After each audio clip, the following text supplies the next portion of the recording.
आज UP board के class 10th का सामाजिक विज्ञान का पेपर था। ये पेपर भी काफ़ी अच्छा आया हुआ था, बच्चे बहुत खुश दिखाई दे रहे थे। आइए इसके 20 बहुविकल्पीय प्रश्नों का उत्तर देख लेते हैं।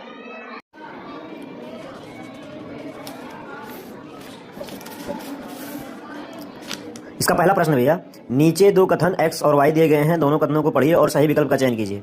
x क्या है? फ्रांस में निरंकुश राजतंत्र था, तो ये था, ये सही है। 1789 में फ्रांसीसी क्रांति हुई, तो ये भी सही है, दोनों सही हैं। अब इसमें विकल्प दिया हुआ 4 ABCD करके, यक्स और वाई दोनों सही है, यक्स वाई का परिणाम है, तो ये गलत है। बी देखिए, इसमें यक्स और वाई दोनों सही हैं और वाई जो है वो यक्स का परिणाम है, क्योंकि यक्स क्या है? फ्रांस में निरंकुश राजतंत्र था, इसीलिए क्रांति हुई। अगर निरंकुश राजतंत्र ना होता तो क्रांति वहां नहीं होती, इसलिए इसका पहला विकल्प जो सही है वो बी है। पहले का बी विकल्प सही है। दूसरा विकल्प है, दूसरा क्वेश्चन है, 1871 में काइजर विलियम प्रथम को किस साम्राज्य का सम्राट घोषित किया गया? तो जर्मनी का। जर्मनी के एकीकरण के बाद जो है इन्हें जर्मनी का सम्राट घोषित किया गया था। तीसरा विकल्प है, तीसरा क्वेश्चन हम लोग देखते हैं। तीसरा क्वेश्चन लिखा है, कार्न लाज समाप्त करने का प्रमुख कारण क्या था? कार्न लाज माने मक्का कानून, ठीक है। तो जनसंख्या वृद्धि, कृषि उत्पाद की अधिकता, इसमें से क्या है? तो इसमें डी रहेगा, उद्योगपतियों एवं शहरी जनता का विरोध, क्योंकि कार्न लाज के बाद अनाजों के दाम बढ़ गए थे, जिससे उद्योगपति और शहरी जनता जो है वो विरोध करने लगी थी, इसलिए इसका विकल्प होगा डी। चौथा क्वेश्चन है, निम्नलिखित में से किसको ब्रेटन वुड्स की जुड़वा संतान कहा जाता है? तो विश्व बैंक यानी वर्ल्ड बैंक और IMF को जो है ब्रेटन वुड्स की जुड़वा संतान कहा जाता है, इसका विकल्प सी सही रहेगा। पांचवा क्या है, गुलामगिरी में किस समस्या का उल्लेख किया गया है? तो छुआछूत की समस्या का उल्लेख किया गया है गुलामगिरी में। आइए छठवें क्वेश्चन को देखते हैं। निम्नलिखित में से कौन सा भारत में सर्वोच्च है? बताना है, निम्नलिखित में कौन सा भारत में सर्वोच्च है? संसद है, संविधान है, कार्यपालिका है, तो न्यायपालिका है, तो इसमें इसका आंसर होगा संविधान। भारत में जो है वो संविधान सर्वोच्च है।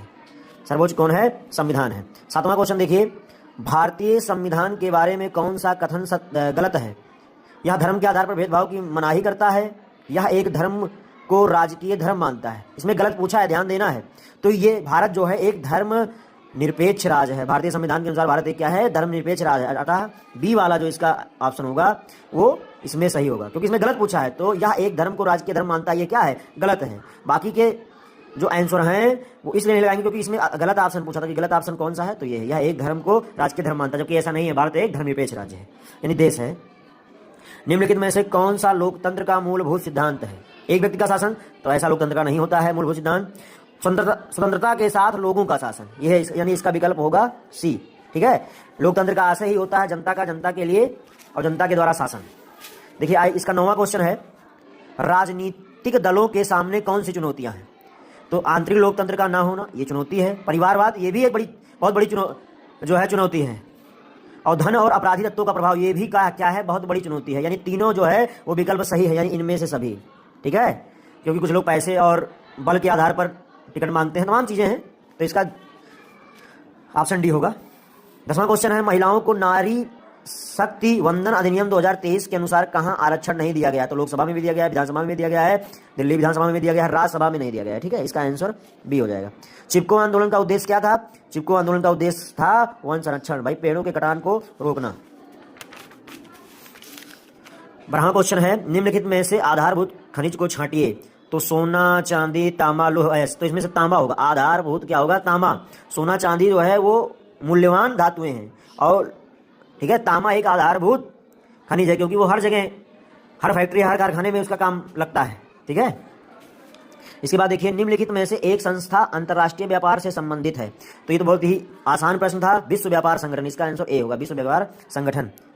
फिर देखिए क्वेश्चन नंबर 14 है, निम्नलिखित में से कौन सा अनाज मोटा अनाज कहलाता है? तो मक्का, रागी, बाजरा, तो इनमें से सभी होंगे, मोटे अनाज की श्रेणी में आते हैं।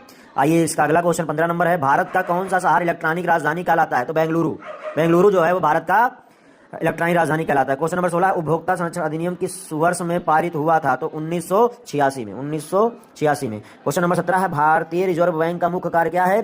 तो भारतीय रिजर्व बैंक का मुख्य कार्य क्या है? करेंसी का निर्गमन। जनता को भारतीय रिजर्व बैंक नहीं देता है। क्वेश्चन नंबर 18 है, स्वयं सहायता समूह को कौन संचालित करता है?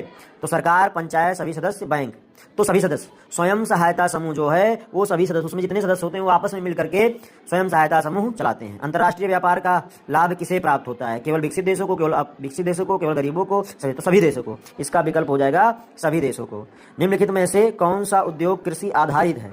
लोहा व इस्पात उद्योग, उर्वरक उद्योग, सीमेंट उद्योग, तो सूती वस्त्र उद्योग जो है वो कृषि पे आधारित उद्योग है। इस प्रकार से इन 20 प्रश्नों का आपको उत्तर दे दिया गया। आप लोग अपना मिला लीजिए। बहुत बहुत शुभकामनाएं। आप लोग को अच्छे नंबर प्राप्त हों। धन्यवाद।